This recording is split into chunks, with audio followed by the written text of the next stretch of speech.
ನಮಸ್ಕಾರ. ಎಲ್ಲರಿಗೂ the deep ಡೈವ್ಗೆ ಸ್ವಾಗತ. ಇವತ್ತು ನಮ್ಮ ಮುಂದೆ ಮಾರ್ಕನು ಬರೆದ ಶುಭ ಸಂದೇಶದಿಂದ ಒಂದು ತುಂಬಾನೇ ಚಿಕ್ಕ ಭಾಗ ಇದೆ. ಆದರೆ ಅದರೊಳಗಿನ ವಿಷಯ ಇದೆಯಲ್ಲ, ಬಹಳ ಆಳವಾದದ್ದು. ಹೌದು, ನೋಡಕ್ಕೆ 6 ವಾಕ್ಯಗಳು, ಆದರೆ ಒಂದೊಂದೇ ಪದರ ಬಿಚ್ಚುತ್ತಾ ಹೋದ ಹಾಗೆ ಅದರ ಆಳ ಗೊತ್ತಾಗತ್ತೆ. ಮೊದಲು ಆ ದೃಶ್ಯವನ್ನೊಮ್ಮೆ ಕಣ್ಣು ಮುಂದೆ ತಂದುಕೊಳ್ಳೋಣ. ಗಲಿಲೇಯ ಸರೋವರದ ತೀರ ಯೇಸು ನಿಂತಿದ್ದಾರೆ. ಅವರ ಸುತ್ತ ಅಕ್ಷರಶಃ ಒಂದು ಜನಸಾಗರವೇ ಸೇರಿದೆ. ಎಲ್ಲರೂ ಅವರನ್ನು ಮುಟ್ಟಬೇಕು ಅಂತ ಒಬ್ಬರ ಮೇಲೊಬ್ರು ಬೀಳ್ತಿದ್ದಾರೆ. ಒಂದ್ ರೀತಿಯ ಗದ್ದಲ, ಅವ್ಯವಸ್ಥೆ. ಅದೇ ಗದ್ದಲದ ಮಧ್ಯೆ ಇದ್ದಕ್ಕಿದ್ದ ಹಾಗೆ ದೆವ್ವಗಳು ನೀನು ದೇವರ ಮಗ ಅಂತ ಕಿರ್ಚಲ್ ಶುರು ಮಾಡ್ತವೆ. ಅಂದ್ರೆ ಇದೊಂದು ರೀತಿ ಸಿನಿಮಾ ದೃಶ್ಯದ ಹಾಗೆ ಇದೆ. ನಿಜ. ಒಂದ್ ಕಡೆ ಮನುಷ್ಯರ ಹತಾಶೆ, ಇನ್ನೊಂದ್ ಕಡೆ ಅಲೌಕಿಕ ಸತ್ಯದ ಕೂಗು. ಇವೆರಡನ್ನೂ ಒಟ್ಟಿಗೆ ಅರ್ಥ ಮಾಡ್ಕೊಳ್ಳೋದು ನಿಜಕ್ಕೂ ಒಂದು ಚಾಲೆಂಜ್. ಕರೆಕ್ಟ್. ಹಾಗಾಗಿ ಇವತ್ತಿನ ನಮ್ಮ ಚರ್ಚೆಯ ಉದ್ದೇಶವೇ ಇದು. ಈ ದೃಶ್ಯದ ಮೇಲ್ನೋಟಕ್ಕೆ ಏನು ಕಾಣಿಸುತ್ತೆ, ಅದರ ಹಿಂದಿನ ನಿಜವಾದ ಅರ್ಥ ಏನು, ಮತ್ತು ಬಹುಮುಖ್ಯವಾಗಿ ಸಾವಿರಾರು ವರ್ಷಗಳ ಹಿಂದಿನ ಈ ಘಟನೆ ಇವತ್ತಿಗೂ ಯಾಕೆ ಪ್ರಸ್ತುತ ಅನ್ನೋದನ್ನು ನೋಡೋಣ. ಸರಿ, ಶುರು ಮಾಡೋಣ. ಖಂಡಿತ. ನಾವು ನೋಡ್ತಿರುವ ಭಾಗ ಮಾರ್ಕ್ ಅಧ್ಯಾಯ 3, ವಾಕ್ಯ 7-12. ಯೇಸುವಿನ ಸೇವಾ ಕಾರ್ಯದಲ್ಲಿ ಇದೊಂದು ಒಂದು ಟರ್ನಿಂಗ್ ಪಾಯಿಂಟ್ ಅಂತಾನೆ ಹೇಳ್ಬಹುದು. ಟರ್ನಿಂಗ್ ಪಾಯಿಂಟಾ? ಹೇಗೆ? ಅಂದ್ರೆ ಅವರ ಜನಪ್ರಿಯತೆ ಯಾವ ಮಟ್ಟಕ್ಕೆ ತಲುಪಿತ್ತು ಅನ್ನೋದು ಇಲ್ಲಿ ನಮ್ಗೆ ಸ್ಪಷ್ಟವಾಗಿ ಗೊತ್ತಾಗುತ್ತೆ. ಹೌದು, ಆ ಜನಸಂದಣಿ ಬಗ್ಗೆನೇ ಮೊದಲು ಮಾತಾಡೋಣ. ಯೇಸು ತಮ್ಮ ಶಿಷ್ಯರ ಜೊತೆ ಸರೋವರದ ಹತ್ರ ಹೋಗ್ತಾರೆ. ಆದರೆ ಅವ್ರನ್ನ ಹಿಂಬಾಲಿಸ್ಕೊಂಡು ಜನ ಬರ್ತಾರೆ. ಅವರು ಕೇವಲ ಆ ಊರಿನವರಲ್ಲ. ಜುದೇಯ, ಜೆರುಸಲೇಮ್, ಇದುಮೇಯ, ಜಾರ್ಡನ್ ನದಿಯ ಆಚೆಯಿಂದ, ಅಷ್ಟೇ ಅಲ್ಲ, ಟೈರ್, ಸಿಡೋನ್ ಪಟ್ಟಣಗಳಿಂದಲೂ ಬಂದಿದ್ರು ಅಂತ ಬರೆದಿದೆ. ಇದೇನು ಸಾಮಾನ್ಯ ಜನಸಂದಣಿ ಅದ್ರ? ನೀವದನ್ ಹೇಳಿದ್ದು ಒಳ್ಳೆದಾಯ್ತು. ಯಾಕಂದ್ರೆ ಆ ಜಾಗಗಳ ಪಟ್ಟಿ ಇದೆಯಲ್ಲ, ಅದ್ರಲ್ಲೇ ಒಂದು ದೊಡ್ಡ ಸಂದೇಶವಿದೆ. ಓಹ್, ಹಾಗಾ? ಹೌದು. ಜುದೇಯ, ಜೆರುಸಲೇಮ್ ಅಂತೆಲ್ಲ ಯೂದಾಯ ಪ್ರಮುಖ ಕೇಂದ್ರಗಳು. ಆದರೆ ಟೈರ್, ಸಿದೋನ್ ಆ ಪ್ರದೇಶಗಳು ಯೂದಿಯರಲ್ಲದವರ, ಅಂದ್ರೆ ಅನ್ಯ ಜನಾಂಗದವರ ಜಾಗಗಳು.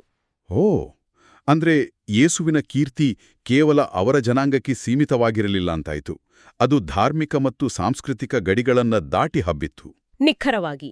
ಅವರ ಸಂದೇಶಕ್ಕೂ ಸರಿ, ಅವರು ಮಾಡ್ತಿದ್ದ ಪವಾಡಗಳಿಗೂ ಸರಿ ಒಂದು ಸಾರ್ವತ್ರಿಕ ಆಕರ್ಷಣೆ ಇತ್ತು. ಅದು ಯಾವುದೇ ಭಾಷೆ, ಜನಾಂಗದ ಜನರನ್ನು ಸೆಳೆಯುತ್ತಿತ್ತು ಅನ್ನೋದು ಇಲ್ಲಿ ಸ್ಪಷ್ಟವಾಗತ್ತೆ. ಹೌದೌದು. ಜನರ ಸಂಖ್ಯೆ ಎಷ್ಟಿತ್ತಂದ್ರೆ ಯೇಸು ಒಂದು ದೋಣಿಯನ್ನ ರೆಡಿಯಾಗಿ ಇಡ್ಲಿಕ್ಕೆ ಹೇಳ್ತಾರೆ. ಯಾಕೆಂದ್ರೆ ಜನ ಅವ್ರ ಮೇಲೆ ಬೀಳೋವಷ್ಟು ಹತ್ರ ಬರ್ತಿದ್ರು. ಇದು ಕೇವಲ ತಮ್ಮನ್ನು ತಾವು ರಕ್ಷಿಸ್ಕೊಳ್ಳಿಕ್ಕ, ಅಥವಾ ಇದರ ಹಿಂದೆ ಬೇರೆ ಏನಾದ್ರೂ ಉದ್ದೇಶ ಇತ್ತಾ? ಮೊದಲ ನೋಟಕ್ಕೆ ಇದು ಸೇಫ್ಟಿಗಾಗಿ ಅನ್ಸುತ್ತೆ. ಸಾವಿರಾರು ಜನ ಒಬ್ರನ್ನೇ ಮುಗಿಬೀಳುವಾಗ ಅಪಾಯ ಆಗೋ ಸಾಧ್ಯತೆ ಇದ್ದೇ ಇರುತ್ತೆ ಅಲ್ವಾ? ನಿಜ. ಆದ್ರೆ ಅದಕ್ಕಿಂತ ಹೆಚ್ಚಾಗಿ ಇದೊಂದು ಅದ್ಭುತವಾದ ತಂತ್ರಗಾರಿಕೆ. ತಂತ್ರಗಾರಿಕೆಯ ಹೇಗೆ? ಯೋಚ್ನೆ ಮಾಡಿ, ಅವರು ದೋಣಿಯಲ್ಲಿ ನಿಂತು ದಡದ ಕಡೆಗೆ ತಿರುಗಿದರೆ ಏನಾಗುತ್ತೆ? ಸರೋವರದ ತೀರ ಒಂದು ನೈಸರ್ಗಿಕ ಆಂಫಿಥಿಯೇಟರ್, ಅಂದ್ರೆ ಒಂದು ಬಯಲು ರಂಗಮಂದಿರದ ಹಾಗೆ ಆಗುತ್ತೆ. ದೋಣಿ ಒಂದು ವೇದಿಕೆಯಾಗುತ್ತೆ. ಓ, ಹೌದಲ್ಲ? ನೀರಿನ ಮೇಲೆ ಧ್ವನಿ ಸರಾಗವಾಗಿ ಹರಡೋದ್ರಿಂದ ಅವರು ಮಾತಾಡಿದ್ದು ದಡದಲ್ಲಿದ್ದ ಸಾವಿರಾರು ಜನರಿಗೆ ಸ್ಪಷ್ಟವಾಗಿ ಕೇಳಿಸ್ತಿತ್ತು. ವಾವ್! ಇದು ನಿಜಕ್ಕೂ ಅದ್ಭುತ ಯೋಚನೆ. ಅಂದ್ರೆ ಅವರು ಜನರಿಂದ ತಪ್ಪಿಸಿಕೊಳ್ಳುತ್ತಿರಲಿಲ್ಲ, ಬದಲಿಗೆ ಎಲ್ಲರಿಗೂ ತಲುಪಲು ಒಂದು ದಾರಿ ಕಂಡುಕೊಳ್ಳುತ್ತಿದ್ರು. ಎಕ್ಸಾಕ್ಟ್ಲಿ. ಗದ್ದಲದ ಮಧ್ಯೆಯೂ ಒಂದು ವ್ಯವಸ್ಥೆಯನ್ನ ರೂಪಿಸಿಕೊಳ್ತಿದ್ರು. ಅವರು ಸಮಸ್ಯೆಯನ್ನ ನೋಡಿ ಓಡಿ ಹೋಗ್ಲಿಲ್ಲ, ಬದಲಿಗೆ ಅದನ್ನೇ ಒಂದು ಅವಕಾಶವಾಗಿ ಬಳಸ್ಕೊಂಡ್ರು. ಸರಿ, ಈಗ ಆ ದಡದಲ್ಲಿ ನಿಂತಿದ್ದ ಜನರ ಕಡೆಗೆ ಬರೋಣ. ಅವರೆಲ್ಲ ಯಾಕೆ ಬಂದಿದ್ರು? ರೋಗಿಗಳೆಲ್ಲರೂ ಅವರನ್ನು ಮುಟ್ಟಬೇಕೆಂದು ಮುನ್ನುಗ್ಗಿ ಮೇಲೆ ಬೀಳುತ್ತಿದ್ದರು ಅಂತ ಇದೆ. ಏನಿದು? ಇದರಲ್ಲಿ ಭಕ್ತಿ ಎಷ್ಟಿತ್ತು, ಹತಾಶೆ ಎಷ್ಟಿತ್ತು? ಇಲ್ಲಿ ನಮ್ಗೆ ಕಾಣಿಸೋದು ಹೆಚ್ಚಾಗಿ ಹತಾಶೆ ಮತ್ತು ಅನಿವಾರ್ಯತೆ. ಆ ಕಾಲದಲ್ಲಿ ಇವತ್ತಿನ ಹಾಗೆ ಮೆಡಿಕಲ್ ಸೌಲಭ್ಯಗಳೂ ಇರ್ಲಿಲ್ಲ. ನಿಜ. ಗುಣಪಡಿಸಲಾನದ ಕಾಯಿಲೆಗಳಿಂದ ಬಳಲುತ್ತಿದ್ದ ಜನರಿಗೆ ಯೇಸು ಅವರ ಕೊನೆಯ ಭರವಸೆಯಾಗಿದ್ರು. ಹಾಗಾಗಿ ಅವರೆಲ್ಲ ಯೇಸುವನ್ನು ಒಬ್ಬ ದೊಡ್ಡ ಪವಾಡ ಮಾಡುವ ವೈದ್ಯ ಅಂತ ನೋಡ್ತಿದ್ರು. ಒಂದು ನಿಮಿಷ, ಇದರಲ್ಲಿ ತಪ್ಪೇನಿದೆ? ಕಷ್ಟ ಬಂದಾಗ ದೇವರ ಹತ್ರ ಹೋಗೋದು ಸಹಜ ತಾನೆ? ತುಂಬಾ ಒಳ್ಳೆಯ ಪ್ರಶ್ನೆ. ಖಂಡಿತ ತಮ್ಮ ಅಗತ್ಯಗಳಿಗಾಗಿ ದೇವರ ಹತ್ರ ಬರೋದು ತಪ್ಪಲ್ಲ. ಆದ್ರೆ ಜನರ ಗ್ರಹಿಕೆ ಅಲ್ಲಿಗೆ ಸೀಮಿತವಾಗಿತ್ತು. ಅಂದ್ರೆ ಅವರ ಗಮನ ಯೇಸು ಯಾರು ಅನ್ನೋದಕ್ಕಿಂತ ಯೇಸು ತಮಗಾಗಿ ಏನು ಮಾಡಬಲ್ಲರು ಅನ್ನೋದ್ರ ಮೇಲಿತ್ತು. ಅವರದ್ದು ಒಂದ್ ರೀತಿ ಡಾಕ್ಟರ್ ಹತ್ರ ಹೋಗಿ ನಮ್ಮ ಕಾಯಿಲೆಗೆ ಔಷಧಿ ಚೀಟಿ ಬರ್ಸ್ಕೊಂಡ್ ಬಂದ ಹಾಗೆ. ಅವರಿಗೆ ಡಾಕ್ಟರ್ ಯಾರು, ಅವರ ಹಿನ್ನೆಲೆ ಏನು ಅನ್ನೋದು ಮುಖ್ಯವಾಗಿರ್ಲಿಲ್ಲ. ತಮ್ಮ ಕಾಯಿಲೆ ವಾಸಿಯಾಗ್ಬೇಕಿತ್ತು ಅಷ್ಟೇ. ಓಕೆ, ಅಂದರೆ ಅವರ ಸಂಬಂಧ ಒಂದು ಅಗತ್ಯದ ಮೇಲೆ ನಿಂತಿತ್ತು. ಯೇಸುವಿನ ನಿಜವಾದ ವ್ಯಕ್ತಿತ್ವದ ಬಗ್ಗೆ ಅವರಿಗೆ ಆಳವಾದ ಅರಿವೂ ಇರಲಿಲ್ಲ. ಹೌದು, ಮತ್ತು ಇದೇ ವಿಷಯ ಆ ದೃಶ್ಯದಲ್ಲಿದ್ದ ಇನ್ನೊಂದು ಗುಂಪಿನ ಪ್ರತಿಕ್ರಿಯೆಗೆ ಸಂಪೂರ್ಣವಾಗಿ ವಿರುದ್ಧವಾಗಿದೆ. ಅದೇ ದೆವ್ವಗಳ ಪ್ರತಿಕ್ರಿಯೆ. ನನಗೆ ಈ ಇಡೀ ಭಾಗದಲ್ಲಿ ಹೆಚ್ಚು ಕಾಡೋದೇ ಈ ವಿಷಯ. ಅಲ್ಲಿ ಹೀಗಿದೆ: ದೆವ್ವಗಳು ಸಹ ಅವರನ್ನು ಕಂಡಾಗೆಲ್ಲ ಅವರ ಪಾದಕ್ಕೆರಗಿ ನೀವು ದೇವರ ಪುತ್ರ ಎಂದು ಕಿರುಚುತ್ತಿದ್ದವು. ಇದು ಎಷ್ಟು ಆಶ್ಚರ್ಯಕರ ಅಲ್ವಾ? ಮನುಷ್ಯರಿಗೆ ಕಾಯಿಲೆ ಗುಣಪಡಿಸುವವನಾಗಿ ಕಂಡರೆ ಈ ಅಶುದ್ಧ ಆತ್ಮಗಳಿಗೆ ಅವರ ದೈವಿಕ ಗುರುತು ಸ್ಪಷ್ಟವಾಗಿ ಕಾಣಿಸ್ತಿತ್ತು. ಇದೇ ಇಲ್ಲಿರುವ ಅತಿ ದೊಡ್ಡ ವಿಪರ್ಯಾಸ.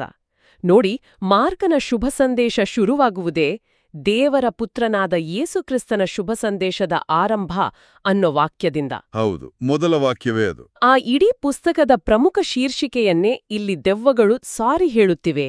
ಇದು ಯೇಸುವಿನ ಅಧಿಕಾರದ ಬಗ್ಗೆ ಒಂದು ಅತ್ಯಂತ ಪ್ರಬಲವಾದ ಸಾಕ್ಷಿ. ಅಂದರೆ ಯೇಸುವಿನ ಶಿಷ್ಯರಿಗೆ ಪೂರ್ತಿಯಾಗಿ ಅರ್ಥವಾಗಲು ತಿಂಗಳುಗಟ್ಲೆ, ವರ್ಷಗಟ್ಲೆ ಬೇಕಾದ ಸತ್ಯ ಈ ದೆವ್ವಗಳಿಗೆ ಮೊದಲ ನೋಟದಲ್ಲೇ ಗೊತ್ತಾಗಿತ್ತು. ಇದು ಹೇಗೆ ಸಾಧ್ಯ? ಯಾಕಿಂದ್ರೆ ಆಧ್ಯಾತ್ಮಿಕ ಜಗತ್ತಿನಲ್ಲಿ ಯಾವುದೇ ಮುಖವಾಡಗಳು ಕೆಲಸ ಮಾಡೋದಿಲ್ಲ. ಅಲ್ಲಿ ಸತ್ಯ ಸ್ಪಷ್ಟವಾಗಿ ಕಾಣಿಸುತ್ತೆ. ಯೇಸುವಿನ ದೈವಿಕ ಅಧಿಕಾರದ ಮುಂದೆ ನಿಲ್ಲಲು ಅವುಗಳಿಗೆ ಸಾಧ್ಯವಾಗಲಿಲ್ಲ. ಅವರ ಉಪಸ್ಥಿತಿಯಲ್ಲಿ ಸತ್ಯವನ್ನು ಒಪ್ಪಿಕೊಳ್ಳಲೇಬೇಕಾದ ಅನಿವಾರ್ಯತೆಗೆ ಅವು ಸಿಲುಕಿದ್ವು. ಮನುಷ್ಯರ ಕಣ್ಣಿಗೆ ಕಾಣದ ಸತ್ಯ ಆಧ್ಯಾತ್ಮಿಕ ಕಣ್ಣುಗಳಿಗೆ ಕಾಣಿಸ್ತಿತ್ತು. ಖಂಡಿತ. ಇದು ತುಂಬಾ ವಿಚಿತ್ರ ಅಲ್ವಾ? ದೆವ್ವಗಳು ಸತ್ಯವನ್ನೇ ಹೇಳ್ತಿವೆ, ನೀವು ದೇವರ ಪುತ್ರ ಅಂತ. ಆದರೂ ಯೇಸು ತಾವು ಯಾರೆಂಬುದನ್ನು ಪ್ರಕಟಿಸಬಾರದೆಂದು ಅವುಗಳಿಗೆ ಕಟ್ಟಪ್ಪಣೆ ಮಾಡುತ್ತಿದ್ದರು ಅಂತ ಇದೆ. ಅಂದ್ರೆ ತುಂಬಾ ಸ್ಟ್ರಿಕ್ಟಾಗಿ ಹೇಳ್ತಿದ್ರು. ಸತ್ಯವನ್ನೇ ಯಾಕೆ ಮುಚ್ಚಿಡಬೇಕು? ಇದೇ ಮಾರ್ಕನ ಶುಭ ಸಂದೇಶದಲ್ಲಿರುವ ಒಂದು ದೊಡ್ಡ ಒಗಟು. ಬೈಬಲ್ ಪಂಡಿತರು ಇದನ್ನ ಮೆಸ್ಸಿಯಾನ ನಿಗೂಢತೆ ಅಥವಾ ಮಿಸ್ಯಾನಿಕ್ ಸೀಕ್ರೆಟ್ ಅಂತ ಕರೀತಾರೆ. ಮಿಸ್ಯಾನ ನಿಗೂಢತೆ. ಹೌದು, ಮಾರ್ಕನ ಪುಸ್ತಕದಲ್ಲಿ ಇದು ಪದೇ ಪದೇ ಬರುತ್ತೆ. ಯೇಸು ಒಂದು ಪವಾಡ ಮಾಡಿ ಇದನ್ನು ಯಾರಿಗೂ ಹೇಳ್ಬೇಡಿ ಅಂತಾರೆ.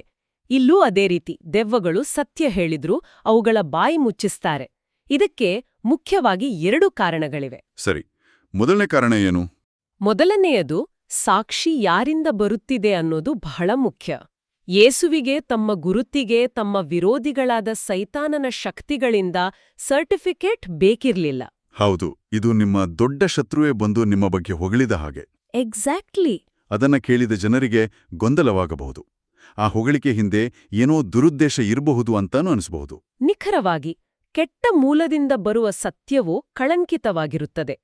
ಇನ್ನು 2ನೇ ಮತ್ತು ಅತಿ ಮುಖ್ಯ ಕಾರಣ ಆ ಕಾಲದ ಜನರ ಮನಸ್ಥಿತಿಗೆ ಸಂಬಂಧಿಸಿದ್ದು. ಅದು ಹೇಗಿತ್ತು? ಆ ಸಮಯದಲ್ಲಿ ಯಹೂದ್ಯರು ರೋಮನ್ ಸಾಮ್ರಾಜ್ಯದ ಆಳ್ವಿಕೆಯಲ್ಲಿದ್ರು. ಅವರಿಗೆ ಸ್ವಾತಂತ್ರ್ಯ ಇರ್ಲಿಲ್ಲ. ಹಾಗಾಗಿ ಅವರೆಲ್ಲ ಮಸೀಹ ಅಂದ್ರೆ ದೇವರು ಕಳುಹಿಸುವ ಒಬ್ಬ ರಕ್ಷಕನಿಗಾಗಿ ಕಾಯುತ್ತಿದ್ರು. ಆದ್ರೆ ಅವರ ಕಲ್ಪನೆಯ ಮಸೀಹ ಒಬ್ಬ ರಾಜಕೀಯ ಮತ್ತು ಸೈನಿಕ ನಾಯಕ ಬಂದು ರೋಮನ್ನರ ವಿರುದ್ಧ ಹೋರಾಡಿ ಅವರಿಗೆ ಸ್ವಾತಂತ್ರ್ಯ ಕೊಡಿಸ್ತಾನೆ ಅಂತ ನಂಬಿದ್ರು. ಹಾಗಾಗಿ ಯೇಸುವನ್ನು ದೇವರ ಪುತ್ರ ಅಥವಾ ಮೆಸ್ಸಿಯಾ ಅಂತ ಬಹಿರಂಗವಾಗಿ ಘೋಷಿಸಿದ್ರೆ ಜನರೆಲ್ಲ ಅವರನ್ನೊಬ್ಬ ಕ್ರಾಂತಿಕಾರಿ ನಾಯಕ ಅಂತ ತಪ್ಪಾಗಿ ಅರ್ಥ ಮಾಡ್ಕೊಳ್ಳುವ ಅಪಾಯವಿತ್ತು. ಹೌದು, ಅದು ಅವರ ನಿಜವಾದ ಉದ್ದೇಶಕ್ಕೆ ಸಂಪೂರ್ಣ ವಿರುದ್ಧವಾಗಿತ್ತು. ಖಂಡಿತ. ಅವರ ಉದ್ದೇಶ ರಾಜಕೀಯ ಸಾಮ್ರಾಜ್ಯವನ್ನು ಸ್ಥಾಪಿಸುವುದಾಗಿರಲಿಲ್ಲ. ಬದಲಿಗೆ ಪಾಪ ಮತ್ತು ಮರಣದಿಂದ ಮನುಷ್ಯರಿಗೆ ಬಿಡುಗಡೆ ನೀಡುವುದಾಗಿತ್ತು. ಯೇಸುವಿನ ನಿಜವಾದ ಗುರುತು ಮತ್ತು ಮಹಿಮೆ ದೆವ್ವಗಳ ಅಗ್ಗದ ಘೋಷಣೆಗಳಿಂದಲ್ಲ. ಬದಲಿಗೆ ಅವರ ಶಿಲುಬೆಯ ಮರಣ ಮತ್ತು ಪುನರುತ್ಥಾನದ ಮೂಲಕ ಜಗತ್ತಿಗೆ ತಿಳಿಯಬೇಕಿತ್ತು. ಹೌದು, ಸರಿಯಾದ ಸಮಯದಲ್ಲಿ ಸರಿಯಾದ ರೀತಿಯಲ್ಲಿ. ಅದಕ್ಕಾಗಿಯೇ ಅವರು ಕಾಯುತ್ತಿದ್ರು. ಇದು ಇಡೀ ಘಟನೆಗೆ ಒಂದು ಹೊಸ ಆಯಾಮವನ್ನೇ ಕೊಡುತ್ತದೆ. ಸರಿ, ಹಾಗಾದ್ರೆ ಈ ಎಲ್ಲಾ ವಿಷಯಗಳಿಂದ ನಾವು ಇವತ್ತಿನ ನಮ್ಮ ಜೀವನಕ್ಕೆ ಏನ್ ಕಲಿಬಹುದು? ಈ ಘಟನೆಯಿಂದ ನಮಗೇನ್ ಪಾಠಗಳಿದೆ? ಇದರಲ್ಲಿ 3 ಪ್ರಮುಖ ಪಾಠಗಳಿವೆ ಅಂತ ನನಗನ್ನಿಸ್ತತ್ತೆ. ಮೊದಲನೇದು ಬಹಳ ಮೂಲಭೂತವಾದ ಪ್ರಶ್ನೆ. ನಾವು ದೇವರನ್ನು ಯಾಕೆ ಹುಡುಕುತ್ತೇವೆ? ಅಂದ್ರೆ ಆ ಜನಸಮೂಹದ ಹಾಗೆ ನಾವು ಕೇವಲ ನಮ್ಮ ಅಗತ್ಯಗಳಿಗಾಗಿ ದೇವರ ಹತ್ತಿರ ಹೋಗ್ತಿದ್ದೇವೆಯೇ? ನಮ್ಗೆ ಕಾಯಿಲೆ ಬಂದಾಗ, ಕೆಲಸದಲ್ಲಿ ಸಮಸ್ಯೆ ಆದಾಗ ಮಾತ್ರ ದೇವರು ನೆನಪಾಗ್ತಾರಾ? ಹೌದು, ನಮ್ಮ ಪ್ರಾರ್ಥನೆಗಳು ಕೇವಲ ಒಂದು ಬೇಡಿಕೆಗಳ ಪಟ್ಟಿಯಾಗಿ ಬಿಟ್ಟಿದೆಯಾ? ನೋಡಿ, ದೇವರು ಖಂಡಿತ ನಮ್ಮ ಅಗತ್ಯಗಳನ್ನು ಪೂರೈಸುತ್ತಾರೆ, ಆದ್ರೆ ನಮ್ಮ ಸಂಬಂಧ ಕೇವಲ ಕೊಡುಕೊಳ್ಳುವಿಕೆಯ ವ್ಯವಹಾರ ಆಗ್ಬಾರ್ದು. ದೇವರು ನಮಗೆ ಏನು ಕೊಡುತ್ತಾರೆ ಅನ್ನೋದಕ್ಕಿಂತ ದೇವರು ಯಾರು ಅನ್ನೋ ಸತ್ಯಕ್ಕಾಗಿ ಅವರನ್ನು ಪ್ರೀತಿಸುವುದು ಮುಖ್ಯ. ಆ ಜನ ಯೇಸುವನ್ನು ಮುಟ್ಟಲು ಬಯಸಿದ್ರು, ಆದ್ರೆ ಅವರ ಹೃದಯವನ್ನು ಅರ್ಥ ಮಾಡಿಕೊಳ್ಳಲು ಪ್ರಯತ್ನಿಸಿಲ್ಲ. ಇದು ಬಹಳ ಮುಖ್ಯವಾದ ಮಾತು. ಇನ್ನು 2ನೇ ಪಾಠ, ಜ್ಞಾನಕ್ಕೂ ನಂಬಿಕೆಗೂ ಇರೋ ವ್ಯತ್ಯಾಸ. ಹೌದು. ದೆವ್ವಗಳ ವಿಷಯಕ್ಕೆ ಬರೋಣ. ಅವಕ್ಕೆಲ್ಲ ವಿಷಯ ಗೊತ್ತಿತ್ತು ಅಲ್ವಾ? ಯೇಸು ದೇವರ ಮಗ ಅನ್ನೋ ಮಾಹಿತಿ ಅವರಲ್ಲಿ ಇತ್ತು. ಹೌದು, ಅವರಿಗೆ ಬೌದ್ಧಿಕ ಜ್ಞಾನವಿತ್ತು, ಫ್ಯಾಕ್ಟ್ಸ್ ಗೊತ್ತಿತ್ತು. ಆದ್ರೆ ಆ ಜ್ಞಾನದಿಂದ ಅವರಿಗೆ ಯಾವ ಪ್ರಯೋಜನವೂ ಆಗ್ಲಿಲ್ಲ. ಯಾಕೆಂದ್ರೆ ಅವರಲ್ಲಿ ಪ್ರೀತಿ, ವಿಧೇಯತೆ, ಶರಣಾಗತಿ ಇರ್ಲಿಲ್ಲ.